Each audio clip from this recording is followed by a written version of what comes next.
विद्याध्ययन समाप्त कर शंकर ने संन्यास लेना चाहा, परंतु जब उन्होंने माता से आज्ञा मांगी तब उन्होंने मना कर दिया।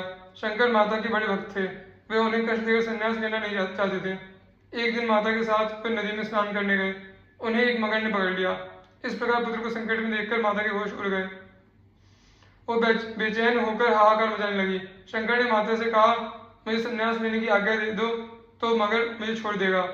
माता ने तुरंत आज्ञा दे दी और मगर ने शंकर को छोड़ दिया।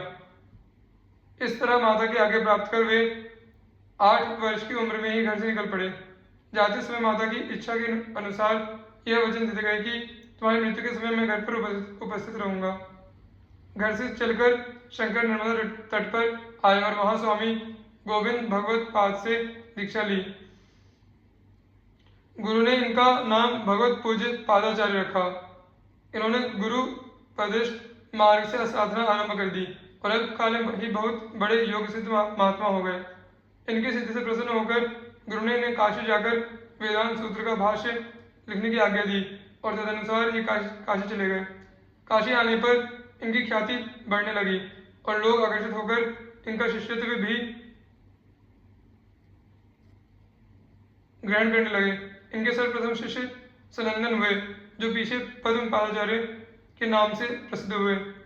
काशी में शिष्यों को पढ़ाने के साथ साथ ये ग्रंथ भी लिखे जाते थे। कहते हैं एक दिन भगवान विश्वनाथ ने चांडाल के रूप में इन्हें दर्शन दिए। उस समय आप श्री गंगा जी से स्नान कर आ रहे थे। चांडाल रूपधारी भगवान विश्वनाथ मार्ग में खड़े थे। आप सहज रूप से उनके स्पर्श से बचकर निकलने लगे तो उन्होंने कहा, गंगा गढ़ी वारी में चंद्र बिंब दर्शाए, उनमें ऊंचो नीच को यह मोहि देव बताए। इस परम अद्वैत सिद्धांत सुनते ही शंकराचार्य जी ने तुरंत समझ गए कि ये स्वपच नहीं, परम ज्ञान निधान साक्षात भगवान शिव ही हैं। फिर तो ये श्री शिव जी के चरणों में पड़ गए। भगवान शिव ने इन्हें ब्रह्मसूत्र पर भाष्य लिखने और धर्म के प्रचार करने का आदेश दिया। काशी में निवास करते समय की बात है। एक दिन आप मणिकर्णिका घाट पर स्नान कर रहे थे। उसी समय भगवान वेदव्यास एक वयोवृद्ध ब्राह्मण के रूप में प्रकट होकर ब्रह्मसूत्र के किसी सूत्र पर विचार विमर्श करने लगे, परंतु होते होते वह विचार विमर्श शास्त्रार्थ के रूप में परिणत हो गया और 8 दिन तक लगातार गंगा तट पर ही शास्त्रार्थ होता रहा। अंत में आपने सोचा कि सामान्य मनुष्य के वश की बात नहीं है कि वह मुझसे लंबे समय तक शास्त्रार्थ कर सके। अतः ज्ञान दृष्टि से देखा तो ज्ञात हुआ कि ब्राह्मण देवता और कोई नहीं, साक्षात नारायण के अवतार भगवान वेदव्यास हैं। उसी समय आपके शिष्य पद्मपादाचार्य ने भी आपको इस श्लोक के माध्यम से संकेत किया। शंकर साक्षात व्यासो नारायण स्वयं, तयोर विवादे संप्राप्ते न जाने किम करोम्यहम्। यह सुनकर श्री व्यास जी ने प्रकट होकर दर्शन दिया और आपके वेदांत भाष्य की बुरी प्रशंसा कर अंतर्धान हो गए। इसके बाद इन्होंने काशी, कुरुक्षेत्र, बद्रिकाश्रम आदि की यात्रा की, विभिन्न मतवादियों को परास्त किया और बहुत से ग्रंथ लिखे।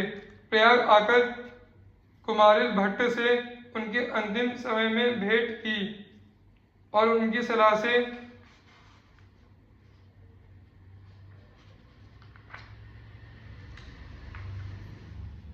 माहिष्मती में मंडन मिश्र के पास जाकर शास्त्रार्थ किया।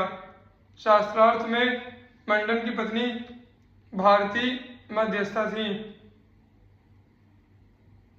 शास्त्रार्थ में शंकराचार्य जी ने मिश्र जी को हरा दिया। तब भारती ने कहा कि मुझ अर्धांगिनी को हराए बिना आप विजय नहीं हो सकते।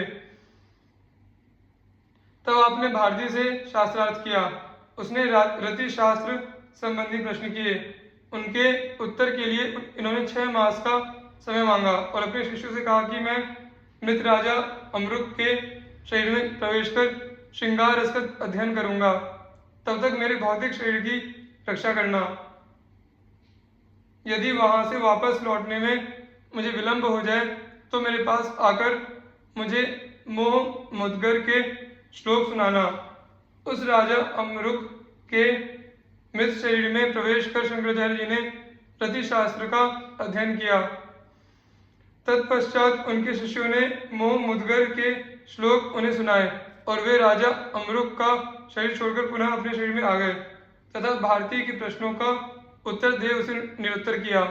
अंत में मंडन मिश्र ने शंकराचार्य का शिष्यत्व ग्रहण किया और उनका नाम सुरेश्वराचार्य पड़ा। इससे आपकी ख्याति बहुत फैल गई। एक बार की बात है, शास्त्रार्थ में आपने सेवड़ों प्रतिपक्षियों को परास्त किया।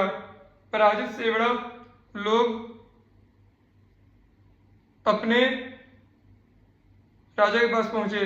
राजा ने सेवड़ों की बात नहीं मानी। तब सेवड़ों को यह बहस लगा कि कहीं हमारा राजा शंकराचार्य का शिष्य न बन जाए।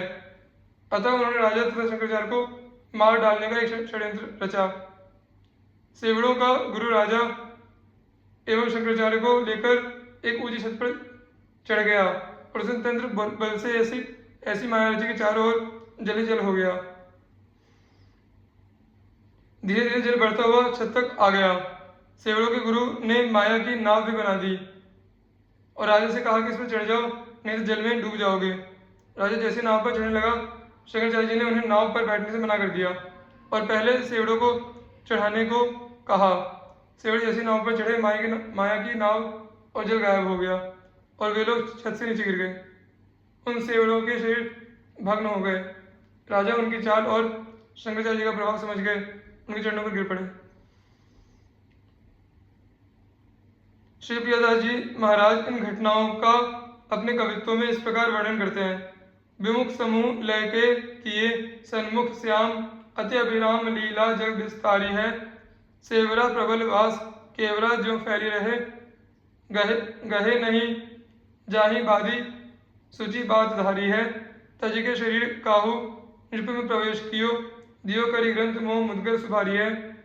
शिष्यनी सो कहो कहो कभू देह में आवेश जानो, तब यही बखानो आप सुनी कीजे न्यारी है।